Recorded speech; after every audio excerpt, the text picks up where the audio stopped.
Bonjour, je suis Daniel Brunner, chercheur CNRS à l'Institut FEM+D à Besançon. Mes recherches se situent à la croisée de la photonique et de l'intelligence artificielle. Je travaille selon deux axes complémentaires: construire des réseaux de neurones à partir de la lumière, ce que l'on appelle l'IA photonique, et développer de nouvelles façons d'intégrer des circuits photoniques en 3 dimensions. Alors, qu'est-ce que c'est l'intelligence artificielle? À la base, il s'agit d'un réseau d'unités de traitement simples inspirées des neurones du cerveau, qui apprennent à partir des données plutôt que d'être explicitement programmées. Cette approche a permis des avancées remarquables, mais à un coût bien réel. L'entraînement et l'utilisation consomment une quantité d'énergie considérable, une demande qui ne cesse d'augmenter.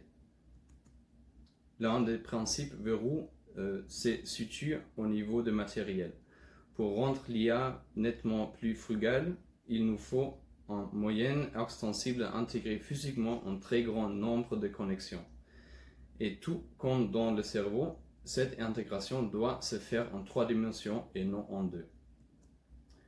Voici pourquoi. Imaginez toutes les routes qui relient les habitants et les bâtiments d'une ville ayant atteint les limites de son espace.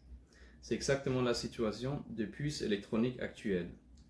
Elles sont bidimensionnelles et ne peuvent pas s'agrandir davantage. La seule solution consiste donc à ajouter des niveaux supplémentaires de connexion, un peu comme dans une ville où le réseau de métro ajoute de nouvelles connexions sans augmenter la surface. En ajoutant encore une ligne de métro en dessous de celle déjà présente, on peut encore augmenter la capacité des réseaux de transport. C'est le même principe avec le réseau en 3D qui permet plus de calculs sur la même surface. C'est exactement ce que nous faisons.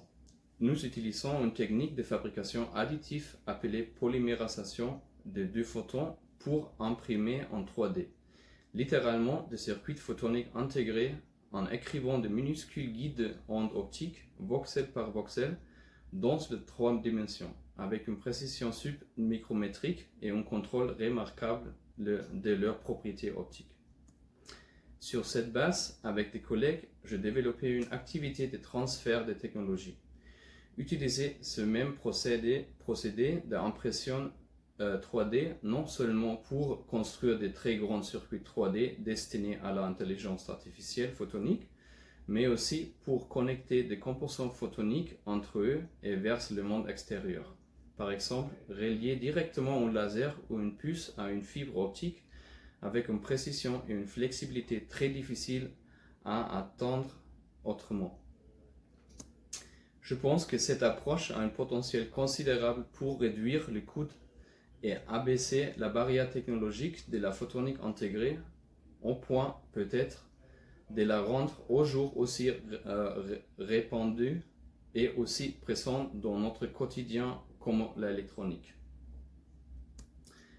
Je souhaite conclure en remerciant le CNRS et nos organismes de financement pour leur soutien, ainsi que toutes celles et ceux qui ont travaillé avec moi, en particulier mon équipe de recherche et les collègues qui m'ont rejoint dans le lancement de Lightspring, la startup à travers laquelle nous faisons sortir cette technologie de la recherche fondamentale pour la porter vers le marché et vers la société. Merci.